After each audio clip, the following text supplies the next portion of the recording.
Three disturbing true Airbnb horror stories, Volume 2, Mr. Nightmare Reaction. Like, comment, subscribe. Let's get right into it.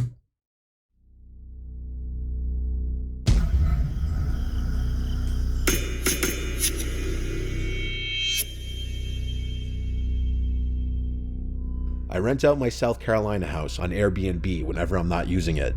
It's a modest 3-bedroom, 1-bathroom house by the beach. 2 of the bedrooms are guest rooms, which are accessible to the people renting it. The master bedroom I keep locked with my clothes and certain belongings in there. That room is for me, and I have to keep my stuff somewhere instead of lugging it back and forth every time I go down there. I have a regular lock and then a deadbolt lock on there, so no one's ever getting in there unless they chop the door down or break through the window. But shit. Also, it's not like I keep anything super expensive in there, mainly just clothing. This was early last spring. It was still chilly up in Massachusetts where I live most of the year. I wanted to take a drive down to my South Carolina house for the week. For the most part, I work remotely, so luckily I'm able to do this when I want to. Ordinarily, I'd have my usual cleaning lady come and clean the house after each guest leaves. The cost of her service is baked into the price of the rental on Airbnb. But since I was going down right after the current renter would leave, I just pocketed the cleaning lady money and planned on going down to clean it myself. The last renter was a guy named Ramon. Through our messages, he told me he was renting with his fiancée and asked for good restaurants to eat at in the area. He seemed trustworthy. I always prefer to rent to couples or smaller groups of women as opposed to groups of young men, because they're usually the ones to come and get shit-faced and potentially damage the place. For real. I started my drive very early in the morning. It was about a 16-hour drive, stopping only for a quick bite and to use the bathroom. By the time I got to the house, it was about 10 o'clock at night. I went to unlock and open the front door first, before going back to my car to grab my bags and go inside. I was shot from driving. I didn't even bother checking the place out or anything for a mess. I just went straight to my bedroom door to unlock it. I collapsed into the bed without brushing my teeth or anything. For those that haven't done it, a 16-hour straight drive will absolutely kill you. I crawled under the covers, and I was out like a baby in a matter of minutes. You'd think I'd have slept through the night, but no, I woke up in a black room. The clock next to my bed read 11:30 p.m. I had only been asleep for a little more than an hour. Something woke me up. I grabbed my phone to check for any texts out of habit. Then I turned on the bedside lamp. I looked around the room, then got up and went out to the living room. I took this moment to start analyzing the place. See, and look, this is just me, bro. I don't know about y'all, but if I get suddenly woke up out of my sleep and I only been asleep for an hour, obviously something is not right, dog. So I don't know, bro. I'm just a paranoid ass nigga. So automatically I'm over exaggerating. I'm grabbing a bat, knife. I'm taking whatever, nigga, because whatever woke me up, no, I'm finna get to the bottom of this, on God.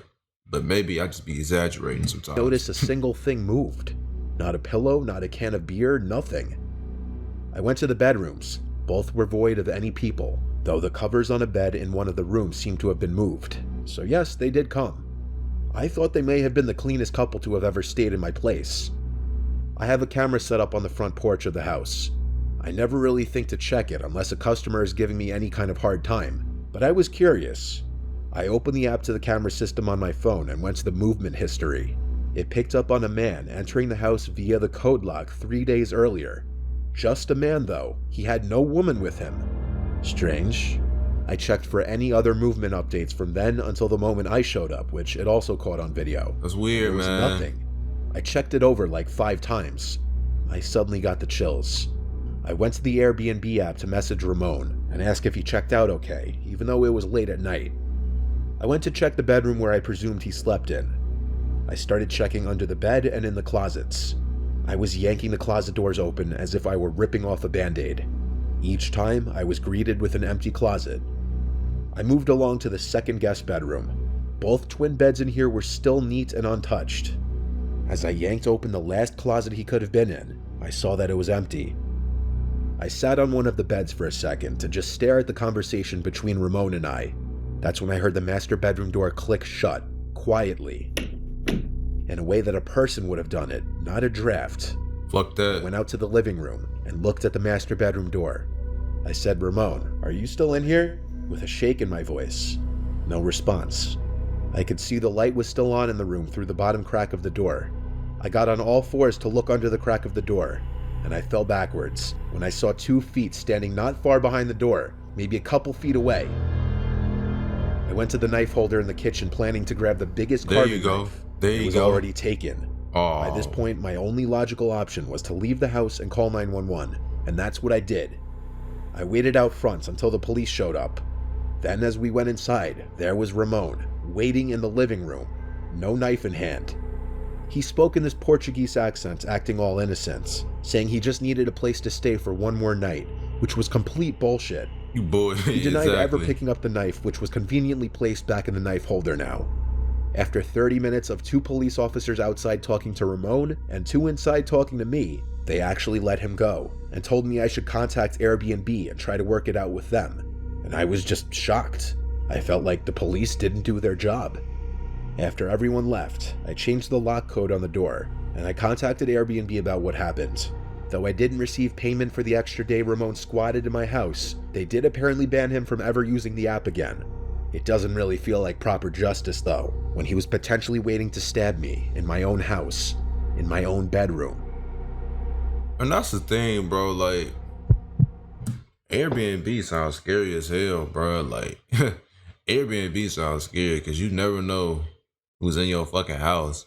Like, just the idea alone of letting somebody in your house while you're gone, a complete stranger, is just crazy as hell to me. Like, I would never do that. Like, I would never just give up my house for, like, random people. Just, like, Airbnb type shit. I would never do that shit. Hell no. Because it's shit like this. I ain't got time to be fucking around with that weird shit, bro. You finna get your ass beat the fuck up, stabbed, shot, ran over, nigga. Nah, I don't play that. Fuck that.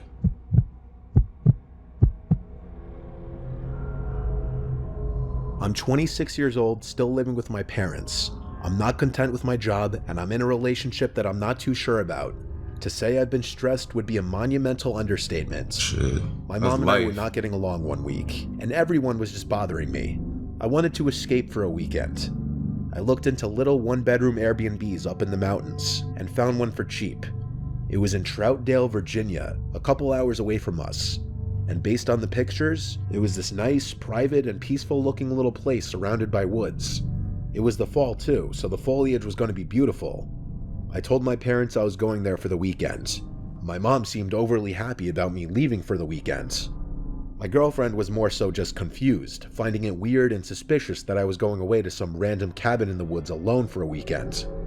When Friday came, I packed a backpack full of clothes, toiletries, and my laptop, and I headed out for the road. It was around a 2.5-hour drive door to door.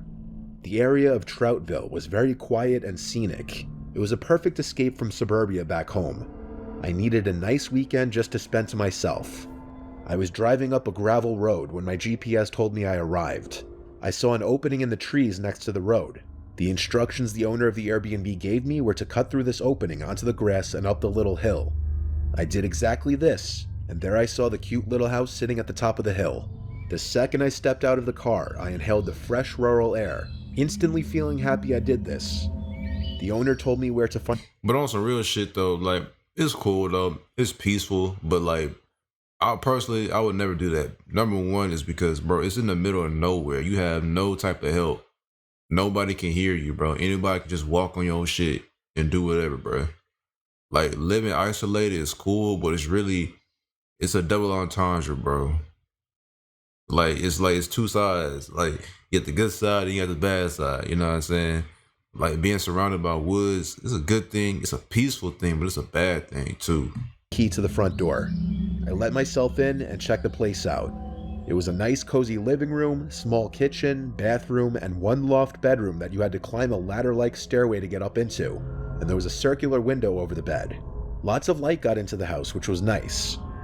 I went out to walk some of the trails the owner told me about a 5-minute drive away. On the drive back to the house afterwards, I noticed these 2 guys walking down the gravel road, and as my car was passing, they literally stopped in their tracks to turn and look at me as I passed. I waved and smiled, thinking they were friendly locals. Definitely trying to rob you. They didn't wave back.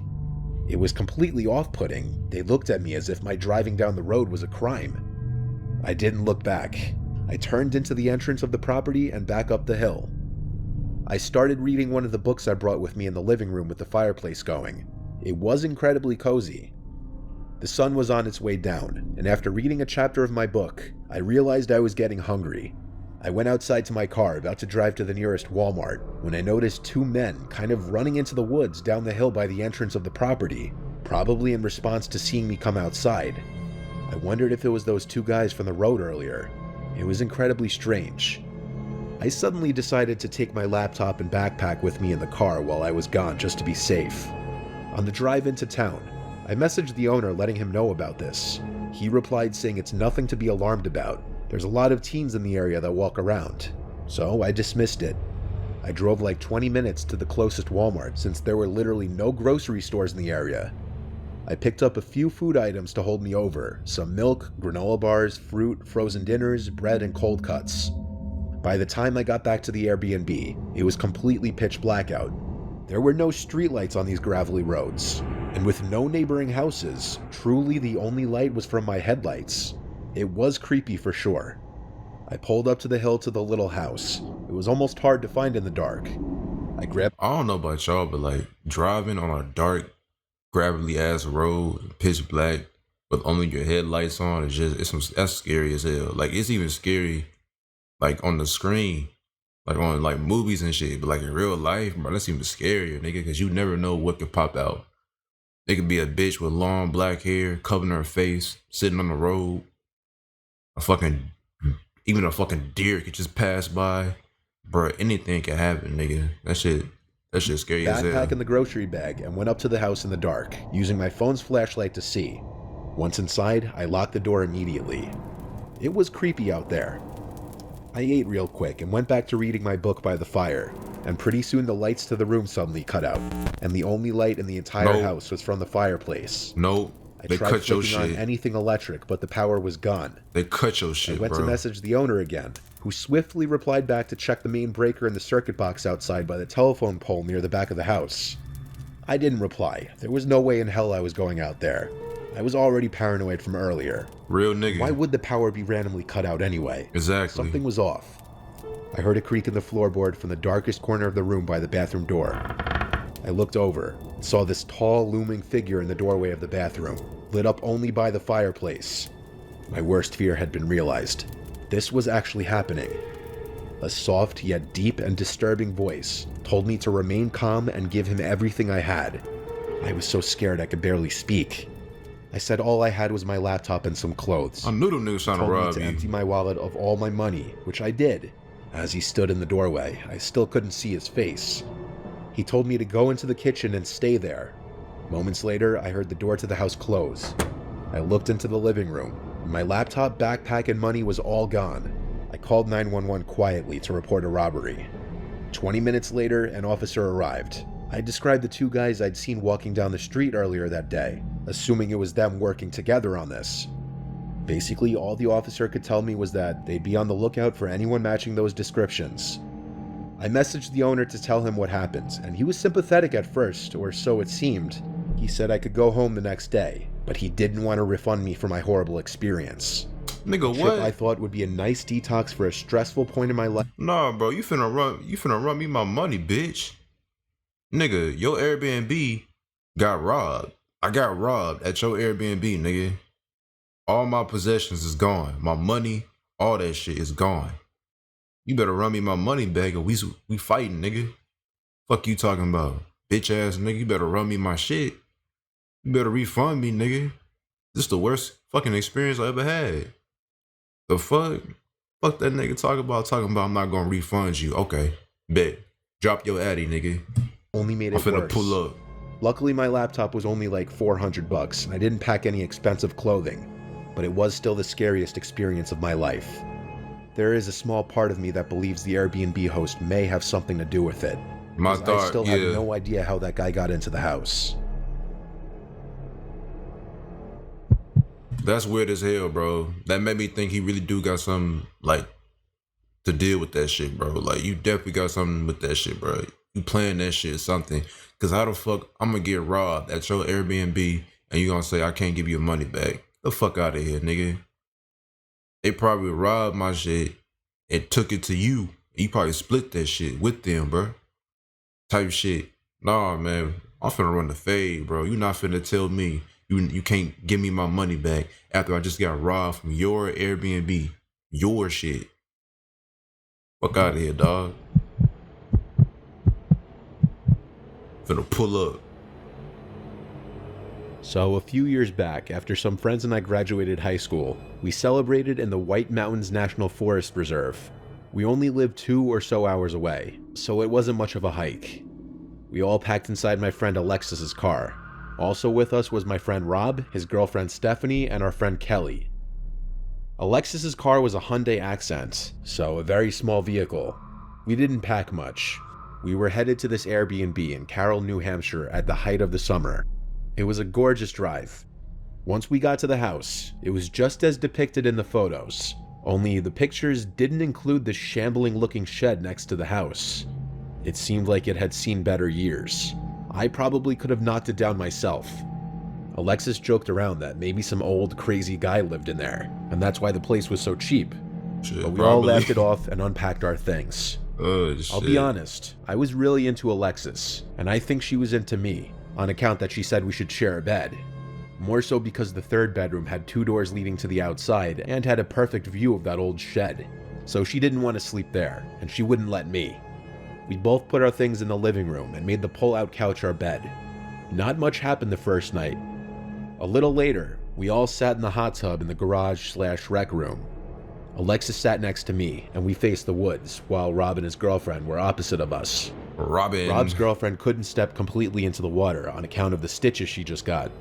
Stephanie and I were always good friends, and carried on with stories and joked about high school, sipping on our potentially illegally acquired booze. Type Kelly, shit. on the other hand, was changing and not with us. Rob kicked my leg from under the water and winked, seeing how close Alexis was getting to me.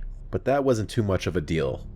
We tried to plan out our next day, and talked about hiking to Mount Washington and the Flume Gorge. After a good soak, I eased into bed with Alexis and we watched Rick and Morty for a while, until the clock struck Rick and 2 Morty. a.m. and we sat outside. The stargazing here was supposed to be amazing, and a bit later, Kelly tagged along with us. What happened next was hard to explain. In front of the house was this huge deck that we were sitting on. It was pitch black and no cars were around. More or less, we were in the middle of nowhere. No one really understands true silence until you're away from cars or planes for that matter. The sky was brightly lit, purple, blue, full of stars. Kelly hushed me one time. Just a few feet away from the porch, she heard some crunching, as if something was approaching the deck. Nope. There was definitely something walking out there. I waved it off as a raccoon or fox, until the steps sounded heavy, and I looked at Alexis. The fear began to set in as I noticed her gaze was looking towards the old shed where the footsteps had began. Quickly, I ushered the girls into the cabin and locked all the doors. I tried to explain to them that it's still possibly an animal, especially if animals had taken over that old shed. Easily, both of them calmed down. Kelly walked back into her room, and I again laid down beside Alexis. The next morning, I woke up to Rob and his girlfriend. Man, listen, y'all. There's certain shit in life that you can't blow off. Like, you can't be in denial with certain shit in life, bro. Like, especially like if your life could be in danger, potentially in danger, you really gotta take shit into consideration, bro. Because you never know what the fuck can happen, nigga. Like, bro, there's some shit you can't deny. You can't like brush it off. No, you gotta confront that shit, bro. There was clearly somebody in that shit uninvited. Somebody is with y'all and y'all didn't invite them, bro. Type shit. Nah, hell nah. Like I said, there's certain shit you can't blow off. Cooking breakfast in the kitchen, which was just across the room from Alexis and I. We had a big day planned out, and we did quite a lot of hiking, with most of us forgetting what had transpired last night, other than Alexis. When we came back from hiking, Alexis suggested exploring the old shed that was beside the house. Now that it was daylight, nothing that bad could happen, right? And I'll be honest, I didn't want to, but I didn't want Alexis to think I was a wuss. We opened the screen. Hey, let that be a lesson. Let that be a lesson, bro. Some of the craziest shit happen in the daytime. On God. Some of the craziest shit happens in the daytime. Investigating the first room. There was an old rickety rocking chair. Seemed it might break if I tried to sit in it. The next door had one of those brass doorknobs, but it was rusted and dented. I looked at Alexis before grabbing the door, and she groaned as she opened the door. There wasn't much to the room. The floor was dirt. There was dirt-caked windows and some trash on the floor. Alexis made a point that it smelt of cigarette smoke. It may have been the designated smoking spot in the Airbnb. We both shrugged it off and joined the others out back. Rob was starting a fire. Some typical conversation was going on.